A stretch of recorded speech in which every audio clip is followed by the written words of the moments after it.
तब ये साजिश हुई। तो मेरी आज बात सुने अटक के लोगों, जब ये मुझे साजिश का पता चला तो मैंने उन लोगों को, जो लोग साजिश रोक सकते थे, मैंने उनको ये बताया कि हमने बड़ी मुश्किल से मुल्क की माइशत को संभाला है। अगर अभी ये साजिश कामयाब हुई तो मुल्क को मुश्किलात का सामना करना पड़ेगा। मैंने भी बताया, मैंने शौकत तरीन फाइनेंस मिनिस्टर को कहा कि बताओ, लेकिन मुझे अफसोस से कहना पड़ता है कि हम कुछ नहीं कर सके। और आज क्या हुआ है? आज पाकिस्तान का रुपया तेजी से गिर रहा है। हमारे जो फॉरेन एक्सचेंज रिजर्व्स हैं वो इन 2 महीनों में 30% गिर गए हैं। हमारी स्टॉक एक्सचेंज नीचे, महंगाई, हर चीज महंगी, बिजली महंगी, आगे मजीद और महंगाई, हमारी माइशत नीचे जा रही है। कौन जिम्मेदार है इसका? कौन जिम्मेदार है? बताओ अटक के लोगों, कौन जिम्मेदार है इसका? और मैं जो आज आपके पास आया हूं, मेरे पाकिस्तानियों, याद रखो कि ये वक्त अब है कि आपने अपने मुस्तकबिल के लिए, अपने बच्चों के मुस्तकबिल के लिए आपने सब ने मेरे साथ निकलना है। क्योंकि ऊपर कौन बैठे हैं? ऊपर कौन बैठा है? सबसे पहले शहबाज शरीफ। अब ये सुने जरा इसका, 24 अरब रुपए के इसके ऊपर केसेस हैं। 24 अरब रुपए के केसेस इसके ऊपर। और अब क्या हो रहा है? इसको एनओरो मिल रहा है। FIA जो इसके ऊपर, जिसने उसके ऊपर केस बनाए थे, अब FIA सारे केस खत्म कर रही है। आसिफ जरदारी जिसके ऊपर अरबों रुपए के केसेस नैब में, आसिफ जरदारी कहता है कि नैब में मैं इस्लाहात करूंगा। पाकिस्तानियों, ये है क़यामत की निशानी कि आसिफ जरदारी नैब की इस्लाहात कर रहा है।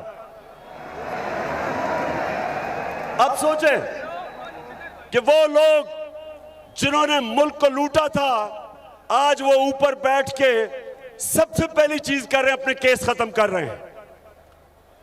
जो इंटीरियर मिनिस्टर है वो कातिल है, 18 कत्ल किए हुए हैं। वो जो अभी गए हैं लंदन में मिलने गए हैं नवाज शरीफ को, वो सजा याफ्ता है, उसको सजा मिल चुकी है। वो भगौड़ा है, भागा हुआ है।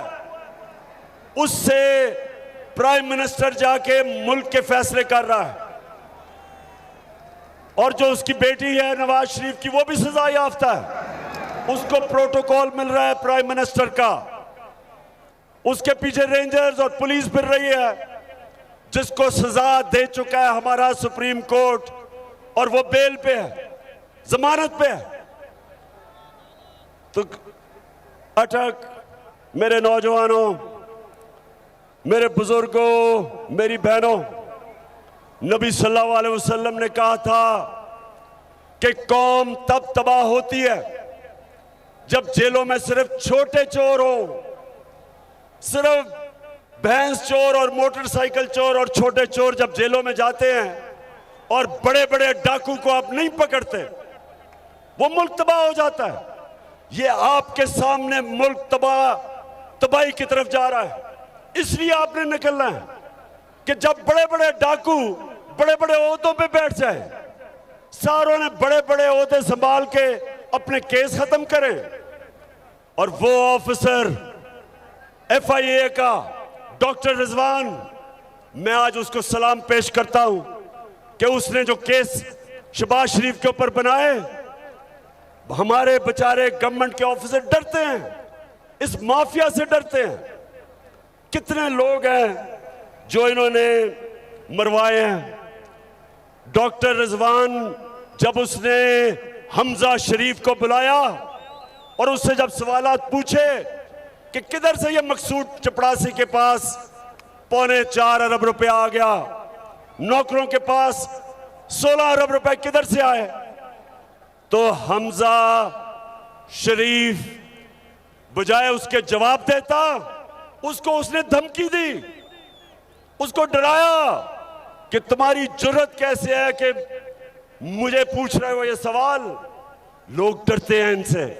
इसलिए डॉक्टर रिजवान आप जैसे लोगों को हम सलाम करते हैं कि इस माफिया को, इसके बावजूद कि आपको खतरा है, आप इनके खिलाफ एक्शन लेते हैं।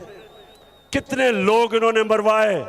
एयान अली का जो कस्टम ऑफिसर था उसको मरवा दिया। वो जो शहनशाह था जिसने बेनजीर के साथ होता था जब वो कत्ल हुई, उसको मरवा दिया। एक जस्टिस सजाद था जरदारी ने, उसको मरवा दिया। जो इनके केसेस के पीछे जाता है उनको जान का खतरा होता है। तो अगर मेरे पाकिस्तानियों ये कामयाब हो जाते हैं, हमारे मुल्क तबाही की तरफ जाता है, हमारे इदारे तबाह, कोई नहीं खड़ा होगा इनके खिलाफ। ये खुल के चोरी करेंगे, सब डरेंगे, मुल्क को लूटेंगे। और इसीलिए मेरे नबी सल्लल्लाहु अलैहि वसल्लम ने कहा था कि बड़ी कौमें तबाह हुई तुम्हारे से पहले, जो सिर्फ छोटे चोरों को जेलों में डालती थी और बड़े बड़े डाकुओं को नहीं पकड़ सकती थी। ये है हमारे तबाही का रास्ता। और सब्सक्राइब करें और बेल दबाएं ताकि कोई खबर रह न जाए।